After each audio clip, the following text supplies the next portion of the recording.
a couple of final details, and we will get our Power Rangers panel started in just a minute or two. But let me hear that excitement one more time.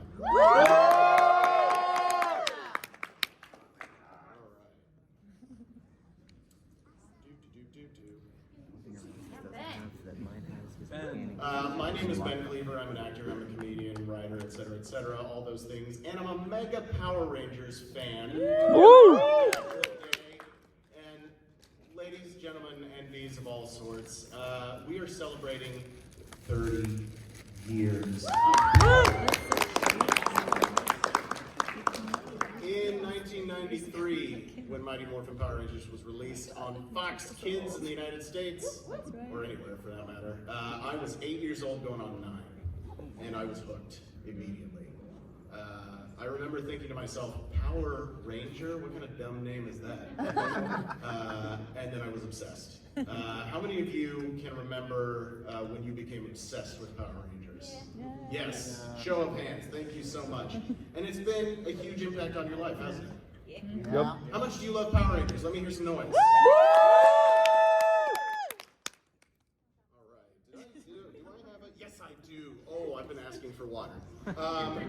But I know that you folks are not here to watch some guy you've never heard of talk about how much he loves Power Rangers. You're here to see some Power Rangers, right? Yeah! And boy, do we have a lineup for you this morning. I just want to check with my co-producer, Jim. Jim, are we ready to go? Ready, let's do it. All right. Is there anybody who's shown up that I didn't meet back there yet? Not yet. Abraham. I think we're going to have a couple of Rangers come in late, possibly. We've already had one drop out, unfortunately. Peter Sidarso wasn't able to make it because of LA traffic. But I'm going to go ahead and bring out the Rangers that we do have backstage. Sorry, I'm going to go ahead and bring out the Rangers we do have backstage right now. Our first Ranger coming up to the table today is originally from Los Angeles, California.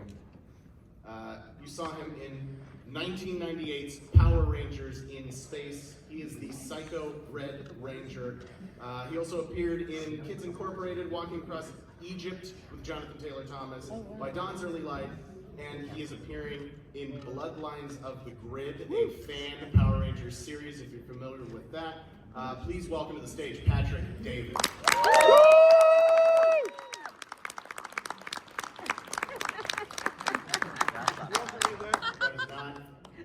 That is not him. That is Patrick Davis. Get out of my spot.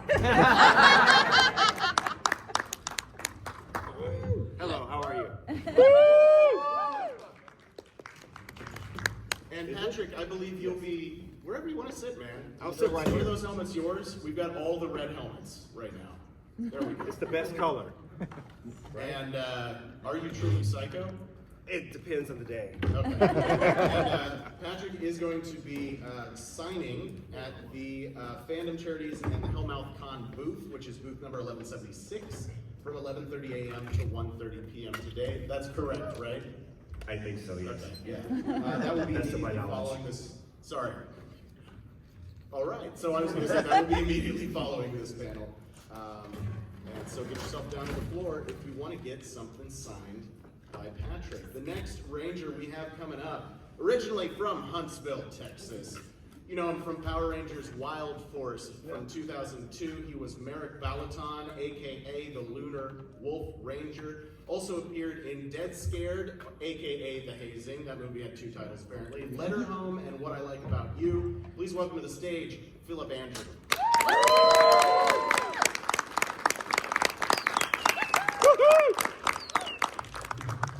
Philip will also be signing at booth 1176, Phantom Charities and Hellmouth Con. He will be there from 1:30 p.m. to 3:30. Is that correct? Correct. All right, sounds good. Up next, also signing at the Hellmouth Con booth from 11:30 to 1:30. Originally from Redlands, California, you know him from Power Rangers Dino Charge as Tyler Navarro, aka the Red Dino Charge Ranger, a role which he reprised on Power Rangers Beast Morphers for 2 episodes. He also appeared in CSI Miami, 90210, iCarly, American Horror Story, The Secret Life of the American Teenager, Supergirl, Corrective Measures, a Tubi original series with Michael Rooker and Bruce Willis. And he's also an accomplished stunt performer on 911 Lone Star, Snowfall, the Obi-Wan Kenobi series, and Westworld. His upcoming projects include... Please welcome to the Brennan guest.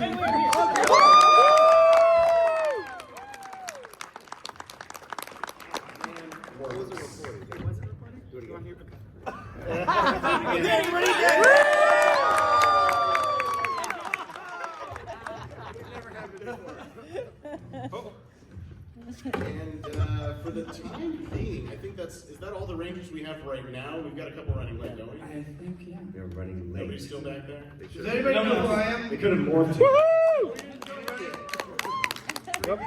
Maybe. Andrews, 3.5. This is Christopher. My name is Patrick David. I was bred on Lost Galaxy, and I am a mouthy little douchebag.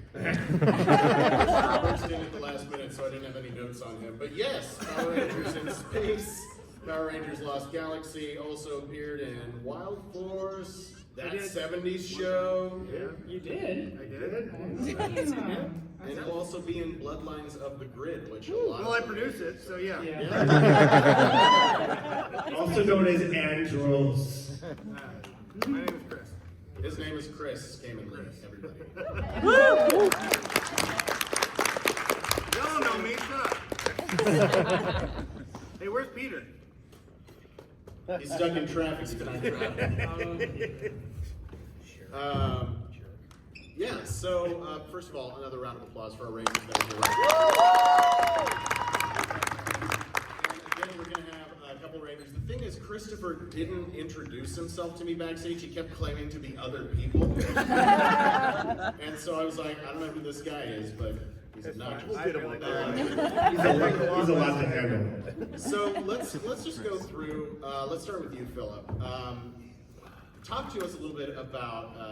I think you're the most senior member of the Rangers on our table today. Correct. So let's talk a little bit about when you became a Power Ranger. Was it something that you already knew about? Was it something you were a fan of?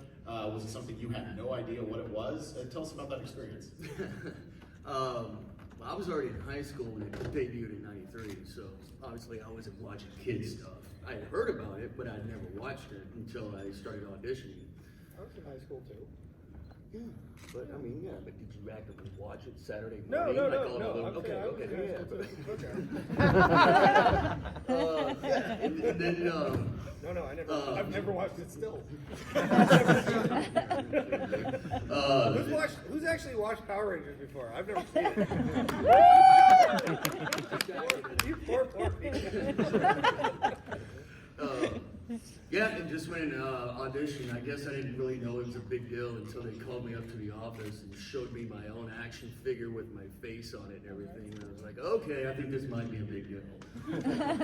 And, you know, from then there on, you know, yeah, it is pretty cool. But that's pretty much when I first, you know, kind of got to know it. All right. So yeah.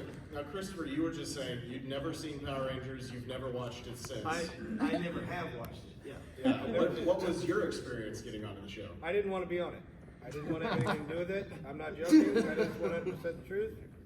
I was 15 when the show came out. When Mighty Morphin first came out, I was 15 years old. I was not the target market. And also I had very, very long hair. I had very, very, very long hair. It was always in a ponytail. And every goddamn kid that came up to me in my neighborhood said to me, "You look like Tommy. You have a ponytail. You look like Tommy." So I didn't want to have anything to do with it because I hated Tommy, and I had no idea why. I didn't know who he was. I didn't care who he was. I hated him because it's all I ever heard. And I got the audition when I lived in Miami. I only lived there for a brief time, and I got the audition. And my manager at the time, she said,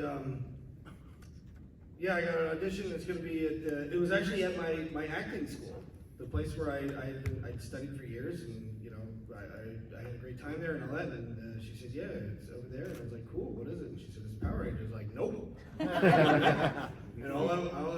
why? And I was like, Tommy.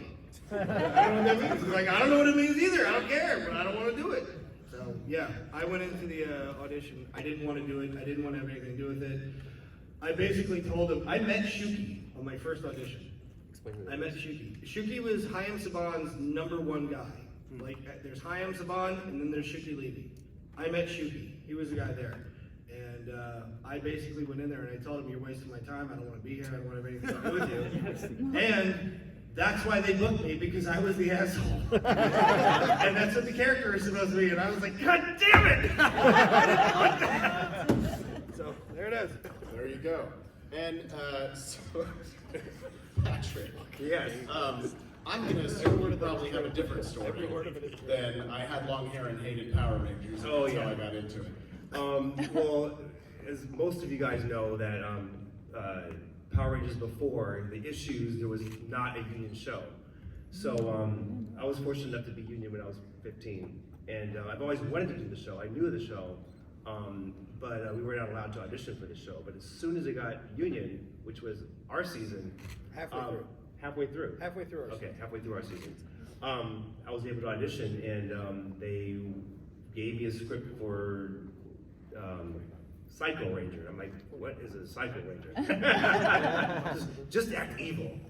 And before that, I was doing all these nice guy roles. And so I just went all out, and I just did this evil Psycho Ranger voice, and fortunate enough to book it. So yeah, that's my story. I waited, and the right time came up, and I just got lucky, I guess. Nice. And Brennan, you've been on our panels before, so I've certainly heard this story, but who here has seen a Con Guy Power Rangers panel at a con before? Well, a few of you. Well, let's go ahead and, Brennan, tell us a little bit about your experience. Yeah, so I initially auditioned for Power Rangers Samurai, and I made it pretty far in the callback, so I didn't get it, and I was really jaded and didn't want to audition again for Power Rangers because I really, really wanted it, and they said no. Then, a few years later, I was about to quit acting and go to school because I was working at the San Diego Zoo 7 days a week as an acrobat dressed as a giant koala. True story, videos exist on YouTube. Yes, they do. Thanks, man. Yeah, so I was already used to the spandex thing, so it was fine. But then I got a friend who I hadn't talked to in 3 years who called me and was like, hey, they're auditioning Power Rangers next door to my audition. And I went and I told casting about you because I remember you do circus stuff. And because of that, I was like, fine, we'll try auditioning again. And then audition turned to callback. Turns out we'll let you know within a few weeks. Didn't hear anything, thought it was a no. They called me in for a final callback. It was a cold read though, where they literally gave me the script. I'm like, okay, read it right now. I was like, can I walk outside and look at it first? Like, no, you gotta do it literally right now. I was like, the first time I'm gonna say these words is the first time I read them? Like, that never happens. Okay. Yeah, it was lame.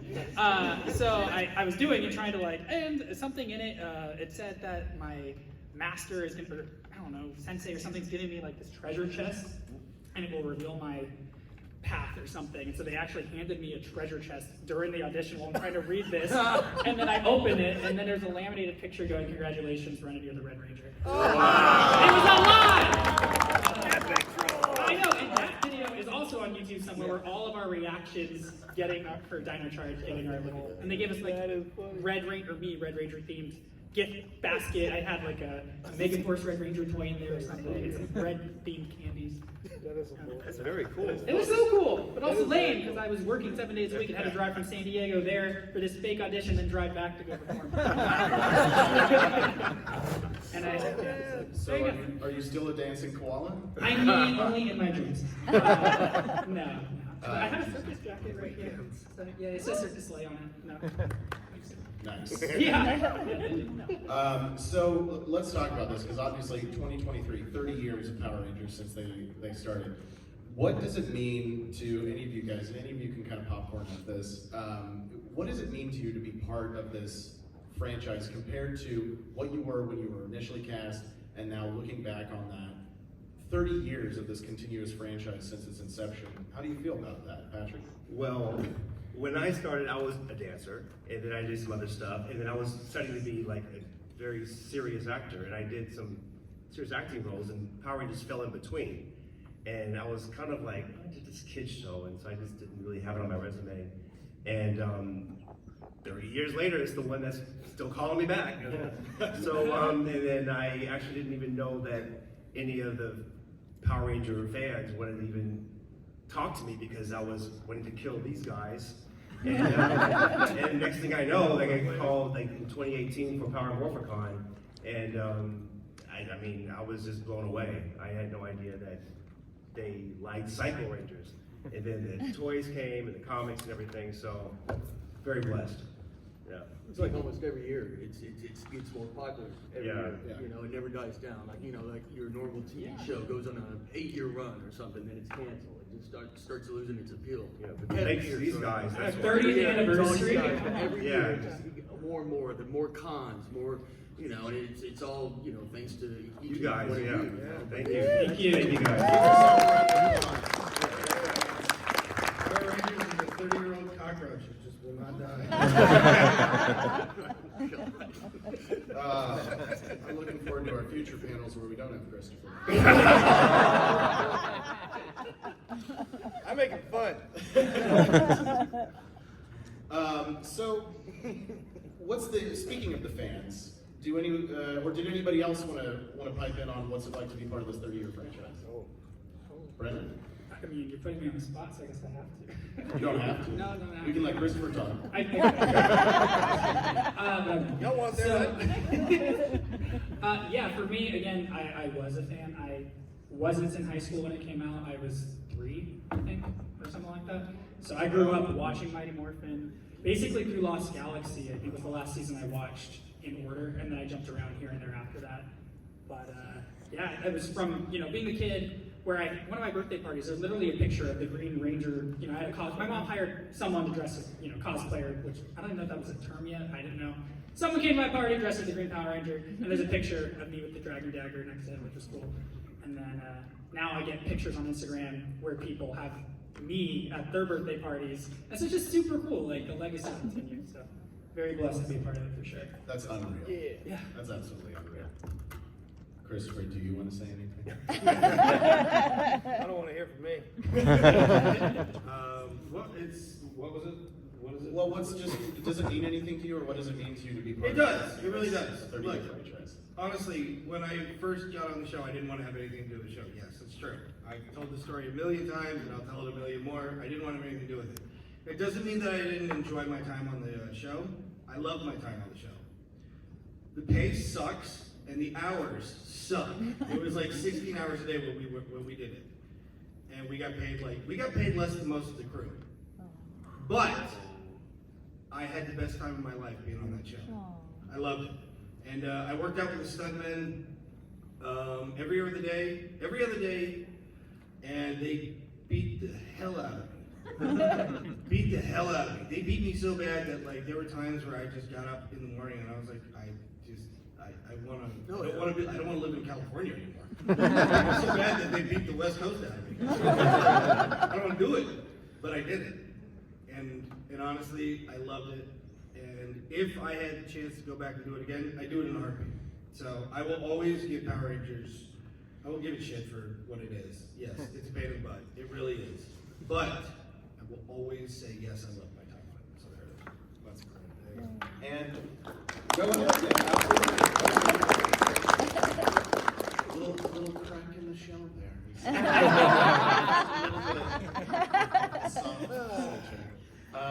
So speaking of the fans who have made this such a franchise that has lasted for this long, what are some of your favorite encounters with fans that you've had over the years? Positive encounters? I had a good one. I've had people, I like circus stuff, but we kind of established that. So people have come up to me and like, can I do a backflip with you? Even little kids who would like, their parents were like, can they do this? I don't want, a kid to get hurt doing a backflip. Or handstands with me. Some of them have challenged me to push-up contests. It's just fun because, I don't know, I like the whole fitness side, Ranger Fit side of Power Rangers and doing stunts and whatnot. So that's always cool. And then hearing stories, people come to me, obviously like, oh, nice to meet you, the Red Ranger, whatever. But I started following your Instagram because of that, but then I stayed because of the person you are, what you post.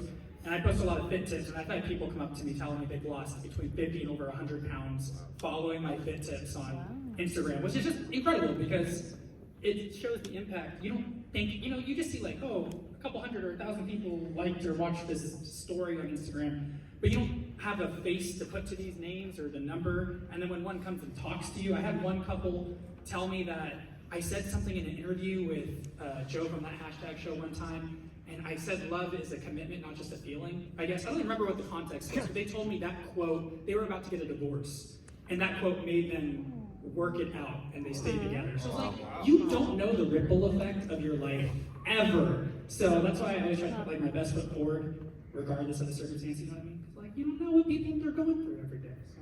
Wow.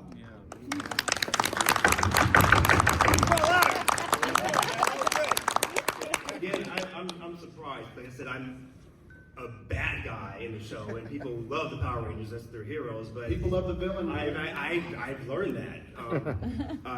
When I started doing these events, like maybe 18, 19, 20, 22, 5 years ago. 5 years ago, you know, they come up to our booth and talk to us and everything, and I've had either the parents or the people themselves saying that there were a couple of them that they were in the hospital or something like that, and they were had some illness or something, and they watched the show, and for some reason my character gave them strength to fight through it and whatever, and I would hear them like, really, what, Psycho Red? Yeah. So, but I was just kind of blown away hearing these stories. So I you know, parents have actually emailed or DM'd me or whatever, and I would send them things for their kids, or, you know, the kids would come up to me and tell me these things, and I mean, I'm glad that as being an actor, you know, you just do your job and it's fun, but hearing these kind of stories is kind of a weird and mind-blowing thing. So it's, yeah, that's the experience I've gotten from this show. So again, thank you guys.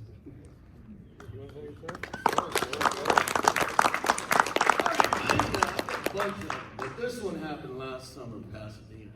I'm sitting there at the booth signing, and all of a sudden this guy comes up, and I swear he must have had the biggest rare form of ADHD you can imagine. It was so aggressive. He comes up, dude, come on, man, what's going on? Dude, I want to show you something. I got all these Cuban cigars, man. I want you to go up there and smoke them with me. I'm like, dude, calm it down. For one, they are illegal. And two, take it down a notch. All right, cool, man. Let's go right now. I'll get his signature. Oh, yeah, now I got all this. I want you to meet my friend over here.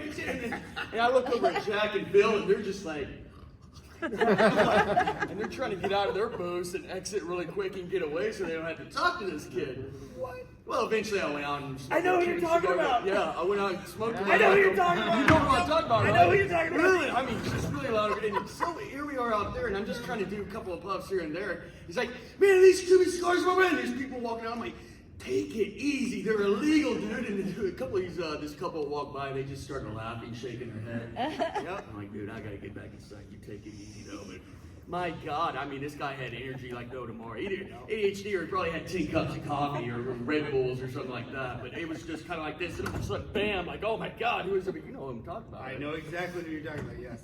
That was. I know his name, but I'm not going to say it. Yeah, It was, yes, it was interesting, yes. Yeah. Let me do one really fast. I did a con in Pasadena as well. It was, that was for Power Morph God, what you're talking about. Yeah.